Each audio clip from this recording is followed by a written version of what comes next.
Hello, everyone, and welcome to episode 43, count 'em, episode 43 of Compass Naturals Coffee Talk. And we're really pleased to be here this afternoon with Jacob Trumbull. He's the founder and the idea man behind Roaring Fork Mill, which is this amazing company in western slope of Colorado that is bringing back some old traditions of stone milling with heirloom grains in some areas of the country that actually were well known 100 years ago for growing these grains, and since they lost that practice. But Jacob is bringing it back. Not only is it bringing it back, but with Roaring Fork Mill, he's actually now offering Regenerative Organic Certified flours, soon to be shortbread cookies, and other grains and baked goods will be coming in the future from Roaring Fork Mill. So this boutique miller and a bakery products company is on the rise, pun intended. I like that. And we met at the Pitch Slam at Naturally Colorado this spring. We did. And I'm going to be transparent. We're very pleased to help represent you with some public relations. Absolutely. Because we think what you're doing is really some amazing stuff. I'm thankful It's for beyond organic, it's regenerative, you're rebuilding the soil, you're rebuilding an agricultural economy. We're really pleased to see you getting some traction for your products, and we know that's hard to do in this modern era. It is. In the natural products industry, there's a lot of competition. Yeah. And here you come with a very traditional product, but with a new yet old twist. So you're bringing a lot together with your products with Roaring Fork Mill. Now, you are not, and I'm not from Colorado as well. I'm originally a Jersey boy, right? But I spent a lot of time in Pennsylvania, and so did you, right? Absolutely. And also Vermont before you got to Colorado. Can you give us a little bit of your backstory before you got here? I have a very roundabout way of getting here. But first, thanks for having me on. I appreciate it, and thanks for all the support you've given us. It's a really neat, interconnected community we have in Colorado, in the food space especially. So meeting you, meeting Allison, it's been a wonderful time. But I grew up in Ohio. I grew up in Southwest Ohio, Yellow Springs, Ohio, funky little town. We're known now for Dave Chappelle. It's where Dave Chappelle lives. He still lives there. He still lives there. He grew up there. He still lives there. But we're surrounded by agriculture. I come from a family that had cattle, sheep, rabbits. It was the Fine Family Farm, which is my mother's maiden name. Hauled manure. That was a big part of the business, manure hauling. Yeah. So, you mean your family was in the farming business? They were, yeah. It sounds like it was a diversified farm. It was. And it wasn't my direct family, it was my uncle. But we'd spend a lot of time there. We'd call it cousin camp, and we'd go there for the summers. And cousin camp. I think he made it sound really fun to help on the farm, right? He's like, have the cousin camp. All the cousins would go to the farm in the summer sometimes and spend time there. And so I grew up in Yellow Springs, Ohio. Really awesome town, great place to grow up. I always wanted to be in the mountains. So what a lot of people right out of school do is they go be ski bums. So I first came out to Colorado to ski, like a lot of people, like many people, and I never really left. My heart was always here. I went up to northern Vermont for a little bit, and I worked at a college called Sterling College, and it's one of 7 work colleges in the U.S. So everyone on campus has a job. It's how you help pay for tuition. And as many first-year students at colleges all throughout the country get, you get your textbooks. At Sterling College, you got a tool. Every first-year student got a hand axe. So this is like a work-study, it's academic, vocational program? In a way, and it's based purely on sustainable agriculture and environmental education, environmental journalism. What's the name of the school again? It's called Sterling College. It's up in northern Vermont. There is a Sterling College in Kansas that is the complete opposite of that Sterling College, and it was really funny when we get inbound calls. Make sure you look up the Vermont one. Sterling College in Vermont, and every first-year student gets a hand axe. And their job, instead of carrying a textbook around, is to learn how to take care of a tool and how to maintain a tool. And that culminates in a winter camping trip where the only thing you have on your camping trip, and this is in northern Vermont, right? It got down to negative 15 degrees at night. You have a tarp, your hand axe, and a backpack on your back. So it's this really cool school that taught sustainable agriculture, a little bit survival. Outdoor skills, and there's 2 stone mill makers in the U.S. People actually make the equipment to stone mill flour. One happened to be up in northern Vermont. So we would send students over there. They'd learn about heritage grains. They'd learn about stone milling. And then when I moved back to Colorado for, I think that was the 3rd time at that point, I moved to the Roaring Fork Valley, which is the namesake of Roaring Fork Mill. And we moved to Carbondale, Colorado. And it's an agricultural community. which is near Basalt. It's near Basalt. Up valley from Aspen. Yep. So it's in the Aspen Valley, right? Like that valley is often known for aspen, but it's a lot more than just aspen. It's a farming, ranching community. And people used to grow a lot of wheat and potatoes. Those are two staple crops when the first folks started moving. What's the elevation there? It ranges from about 5,900 to 7,300 feet, depending on which town you're in. We're in Carbondale, we're about 6,200. And here in Boulder, we're at 5,400, I believe. Yeah. So we're higher, but it's not like a Breckenridge that's a lot. What are they, 8,400? Right. But yeah, at I don't know that there's a lot of agriculture there because it's so high up, but you seem to be in a sweet spot of elevation. Yeah, and we wanted to start a business, my wife and I. We wanted to start a business around food, right? My family had been in the food space for a long time, and we wanted to figure out what was going to grow well there. And I knew about stone milling, I knew about heritage grains. So when we first started the business 4 years ago, we just started planting some grains, working with different farmers in the area, getting to know the farms, seeing what kind of grain was going to grow well, and then we just had a little tabletop mill. And we started grinding some grain. We'd put it in little bags. But it was a stone. It was a stone mill. It was just a little mini. Yep, it was a little mini grist mill that pretty much anybody could have. You know, we had it in our garage. It was very bare bones. And we started milling grain and bringing it to restaurants and bakeries. It's almost like folks that love to make a craft beer in their basement and then open the microbrewery. That's exactly what it is. I still have the mill, and it's really funny to look at. Yeah. I love it. Keep it. I will.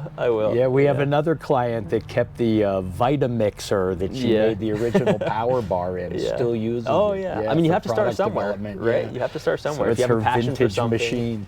For sure.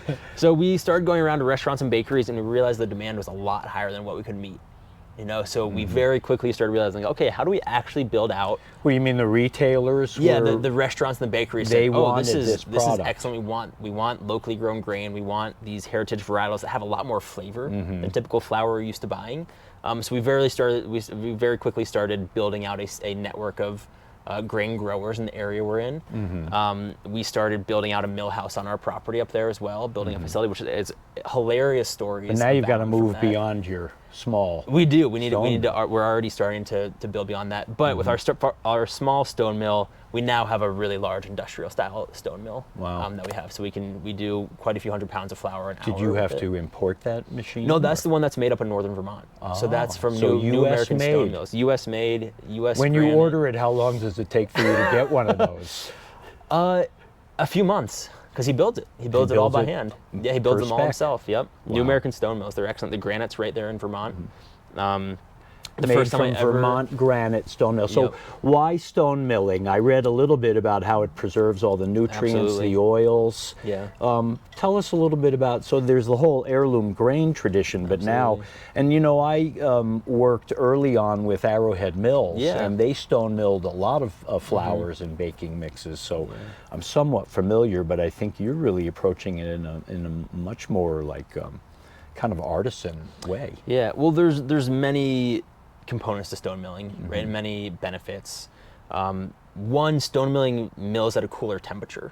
So it's stone milling versus roller milling. Industrialized flour is roller milled traditionally, whereas we roller kind of just between two steel, crushing the grain, and it heats up the flour, so all of the natural oils burn off, right? And those natural oils is where a lot of the flavor and health components are.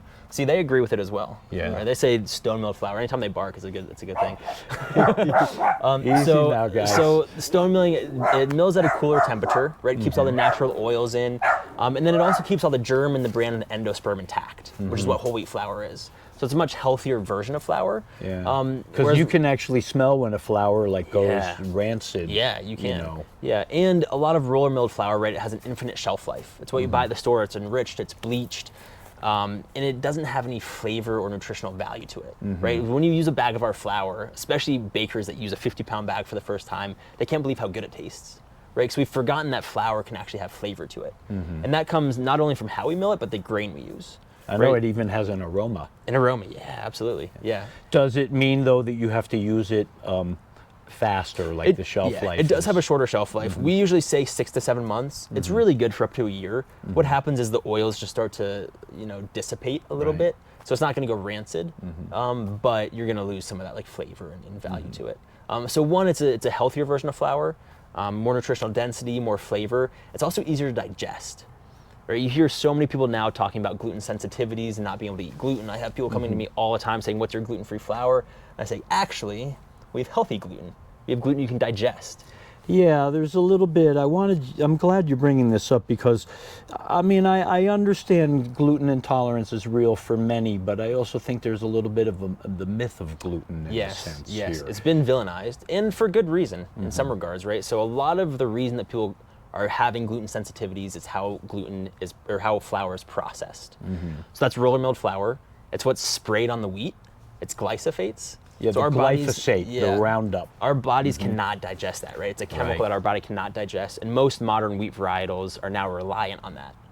So if you get a traditional white flour at the store, it usually is grown with glyphosates, and that's one of the reasons why our bodies have such a hard time eating flour. Right? That's not the gluten; it's what's sprayed. It's the chemicals sprayed on the wheat. That's what I think. It's not the gluten as the culprit. It's the way it's grown, processed. Right. They may even add gluten to certain. And then the process products. of roller milling as well, when it extracts all the germ and the bran and the oils out. All of those components within flour help you digest the flour itself. So you take all those healthy aspects out of flour, your body doesn't have what it needs within that ingredient to digest the ingredient itself. And then it's also modern wheat varietals. Modern wheat varietals were changed from what we use from the ancient heritage grains that we use, which have been used for 6,000 to 10,000 years, depending on the variety. So our bodies have adapted that over thousands of years. Whereas modern wheat varietals in the last 40 to 50 years, the genetic structure of it's changed. And I was actually listening to something just today that was saying the genome of modern wheat has 44 chromosomes, whereas old varietals of wheat have 14. So it's just such a more complex entity within the and they're the breeding itself. for probably consistency of yield over nutritional density. Absolutely. They actually combined it with a grass. I'm forgetting the type of grass right now, to make it grow shorter. So that in really big fields, they weren't losing as much crop to just wind breaking stalks. Right. And they could harvest it quicker. So if a wheat stalk grows half as tall as it needs to, they can harvest it half as quick. Right, so breeding for ease of it, kind of large-scale industrial agriculture versus breeding again or preserving heritage grain. So it's a whole different approach, and there's a customer base out there for it. You're finding, because you're expanding the business. Are you able to keep up with it, and is it expanding in a bit of an organic way? You met initial demand in Carbondale and western Colorado, but now you're starting to expand here on the Front Range. Absolutely. And are you looking at beyond that as well? We are starting to look beyond that. It was a very organic growth because our whole concept at first was just to make a sustainable food system within our community. And then very quickly we realized actually the whole of Colorado is interested in this idea. Why not be able to bring more of these healthy staple ingredients to a larger consumer? But what our goal really was within that was planting more climate resilient grains, right? We come from a state that has very little access to water, and it's going to become worse and worse. So if we can help build a grain economy in this state with climate resilient heritage grains that take less water than traditional wheat varieties, it's something we really want to continue to do. So that meant expanding. We worked with some other farms. We worked with an awesome farm that was the first Regenerative Organic Certified farm in the state of Colorado. It's Jones Farm Organics down in Alamosa, and they plant rye. And they were potato farmers there for 100 years, and they had no topsoil because of it. And it was like a Dust Bowl style climate when the wind would blow down there. And then Sarah Jones of Jones Farm started planting rye in between their potato harvests and rebuilding topsoil. And she started getting the rest of the farmers in her area on board with the Rye Resurgence Project. So they're growing rye in rotation with potatoes, and I know San Luis Valley was famous for growing potatoes for a long, long time.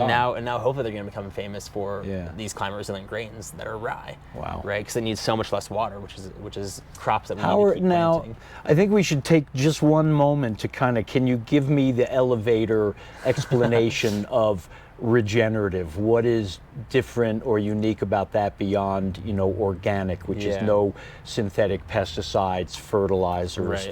Rebuilding the soil is a part of organic, but regenerative takes that a step further. The quickest way I explain it to people when I'm walking by them is regenerative agriculture rebuilds topsoil, and topsoil is life. Right? If we don't have topsoil, we can't farm. And it's pulling carbon out of the atmosphere to rebuild. Exactly. And a lot of times it's integrated biodynamic farms that use the hooves of cattle instead of tilling the soil. There's so many ways to integrate a farm. Or more, I think better said, it's not releasing the carbon Sure. out of the soil Yeah. into the atmosphere. Yeah. It's keeping it Absolutely. in the soil. It's a system of agriculture that does that, rebuilds the soil, enhances microbial life, creates really nutritionally superior products. Yeah. So, I think that as a new company, when was your company founded? You're like We started 3 October years of old? 2022. You're 3 years old. Yeah, and the first year was figuring out where we can plant and grow grain and who we can work with, and then we've really only been selling retail for a year now, about a year and a half, getting close to it. So yeah, still relatively new in the field. So year 4, what's your plan? Now, before we go there though, after 3 years, you have received a USDA grant. We have, very helpful. You were just recognized as for the first sustainable. What's the official title from Startup CPG? So it's the Shelfie Awards that are put on by Startup CPG, and I believe it's just the sustainability award but it was their first year having a sustainability But Startup award. CPG is also this amazing resource for natural food entrepreneurs. I think they just celebrated their 30,000th sign up for their Slack fantastic. channel.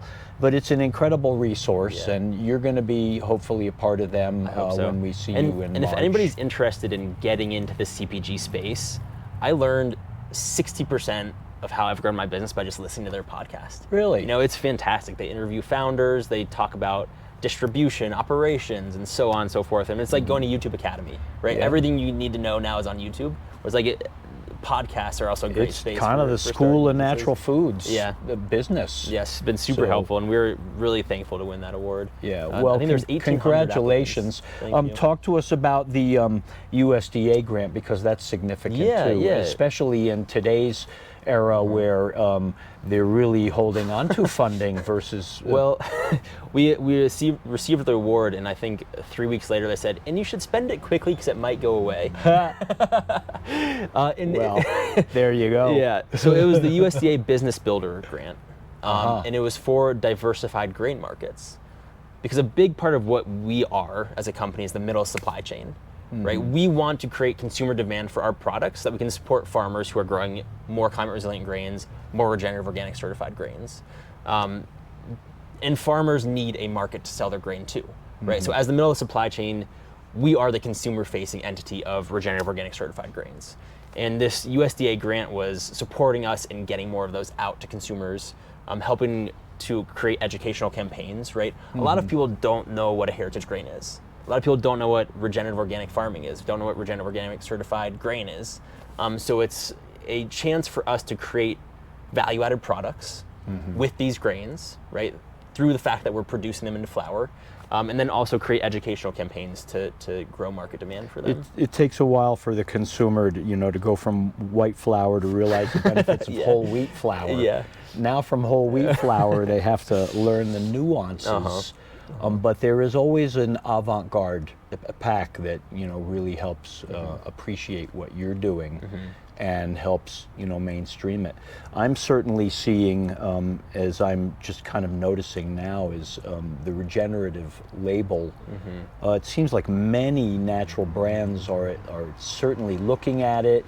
They may be introducing a product with the regenerative label, or they're certainly taking a serious look. And now you're a company dedicated to it, which is challenging and an opportunity at the same time. We're putting all of our eggs in one basket. We believe in it. It's our mission, our belief, and when you believe strongly in something, you need to help to push it forward. And we were the first regenerative organic certified mill in the state, and now we are going to be the first regenerative organic certified mill in the country to have a full line of rock certified flours. So we just got our bags in 2 days ago. We've had the grain ready for a little bit. You've got a whole new package design and launch going. How many products do you have? So we have 7 SKUs. We have emmer flour. We have. What is emmer flour? It's a hard red wheat. Okay. And we're gonna mill it like a whole wheat flour. We have spelt. We have purple barley. We have a pasta flour, which is a blend of durum Is flour. the barley a all-purpose. gluten-free It's not. grain? No, we're not going to be doing any gluten-free. Yeah, we are working with a farm that's going to be putting out a rock certified buckwheat, but we won't have that for a little bit. And buckwheat, even though it has the word wheat in it, is gluten-free. It's a gluten-free grain, Yeah. buckwheat. Yeah, I like buckwheat. And the purple barley sounds really fascinating. It's going to be interesting. So, okay, emmer wheat. I know I'm like tripping you up here. Emmer wheat. The Spelt. purple barley, the spelt, which is another kind of ancient wheat. Yep. We're going to have a bread flour, which is a spring wheat. We're going to have an all-purpose flour, our rye flour, which has always been Regenerative Organic Certified, and I believe that's the 7. Yeah. And then we do have a line of value-added products as well.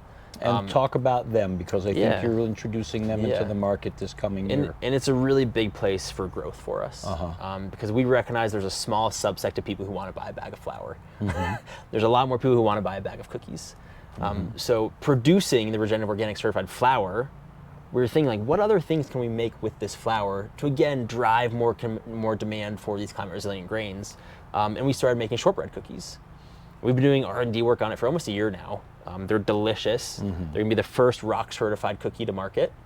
And we just got the bags. So not just shortbread cookie, they'll be the first Regenerative Organic Certified cookie to market. Correct. Yep. Wow. And we have 2 other things that are coming down the line that will be also be first to market, but we have to keep some surprises. Well, I've tasted the shortbread cookies, and they're good. Yeah. So we'll he almost didn't let me sit down today because I didn't bring any with me. But what? No cookies? You're out of here. But yeah, they're delicious, and we've had a lot of retail interest in them. People coming to us, big retailers coming to us, saying, "Hey, we're seeing a trend," because the Regenerative Organic certification is the fastest growing clean label out there. It's growing at a 30% year-over-year rate, whereas the next highest one I think was like 18%, which is still great growth, but 30% is really significant. You know, That's really significant. And retailers stat are seeing right there. that. So it retailers, is the fastest growing clean label certification in the country. And retailers respond to the market, right? And it's why we focus on the consumer. Because if we drive consumer demand, retailers follow that. And now so it's amazing consumers are driving demand for regenerative. They're starting to, because it's a lot to learn about as a consumer. It is. You know, now you have to make the connection to, beyond just yourself. Now you're actually choosing a product that is climate friendly, friendly for the environment, helps the farmer. Offhand, how many farmers are you working with now? I know you're expanding in the Rocky Mountain West. Yeah, so we were working with 3. Our 3 primary ones, somebody in Old Snowmass, Shiny Mountain Farms, Jones Farms Organic. We're actually spreading out into Montana and Idaho as well, wanting to go completely rock certified. There's 2 farms up there that were growing purple barley, durum, and a spring wheat.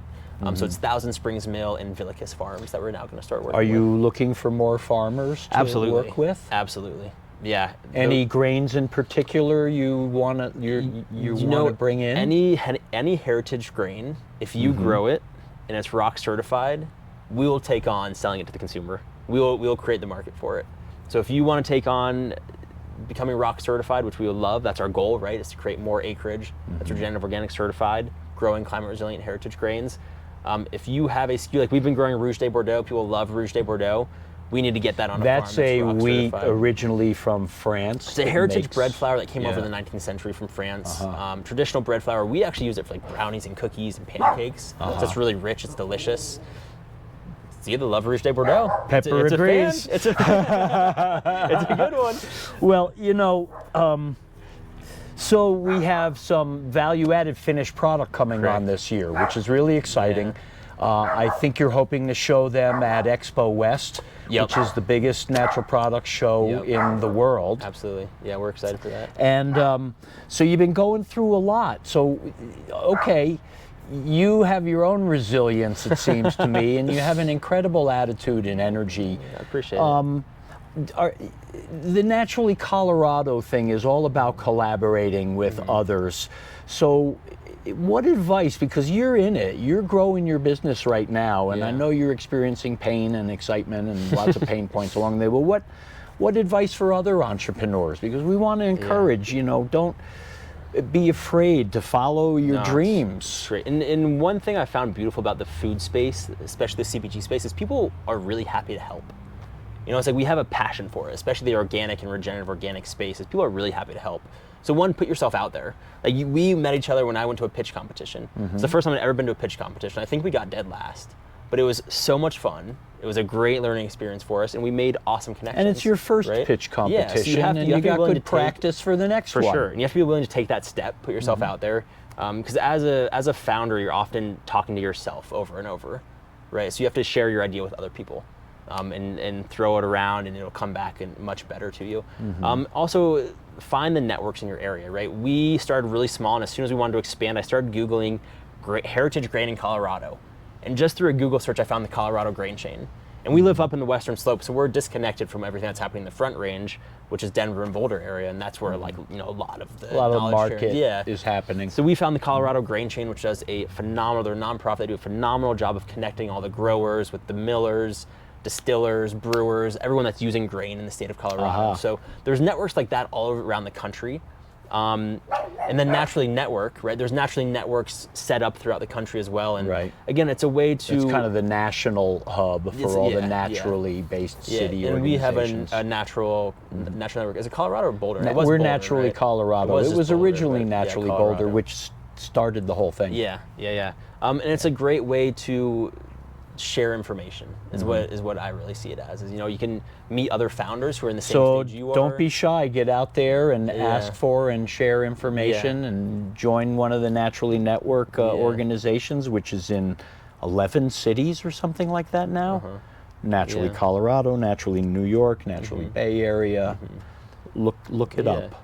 Yeah, and folks who are involved with that want to help. That's the biggest thing. Share your idea and people will approach you saying, hey, I have experience in this. That's how we met, right? Said, hey, I believe in what you're doing.